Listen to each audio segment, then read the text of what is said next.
તાલુકામાં વરસાદી ઝાપટું પડ્યા હોવાના મળી રહ્યા છે અહેવાલ।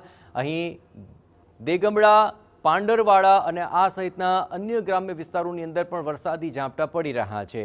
વરસાદી માહોલ અહીં બરાબરનો જામી ચૂક્યો છે અને તેને કારણે રસ્તાઓ ઉપર વાહનોની ગતિ પણ મંદ પડી હતી। આપણે જણાવીએ કે મહીસાગરના ખાનપુર તાલુકા અને તેની આસપાસના ગ્રામ્ય વિસ્તારોની અંદર સવારથી જ વાદળછાયું વાતાવરણ હતું અને ગ્રામ્ય વિસ્તારની અંદર વરસાદી ઝાપટા પડવાને કારણે વાતાવરણ ઠંડુગાર બની ચૂક્યું છે। ગ્રામ્ય વિસ્તારોની અંદર ભારે વરસાદને કારણે વરસાદી પાણી ભરાવાની સમસ્યા પણ સામે આવી છે, જ્યાં ખાનપુર તાલુકા અને તેની આસપાસના જે ગ્રામ્ય વિસ્તારો છે તેમાં પાંડરવાડા ઉપરાંત અન્ય જે ગામડાઓ છે ત્યાં પણ વરસાદી ઝાપટા પડ્યા હોવાની વિગતો મળી છે। ભારે વરસાદને કારણે ઠેર ઠેર વરસાદી પાણી ભરાવાની સમસ્યા પણ સામે આવી હતી।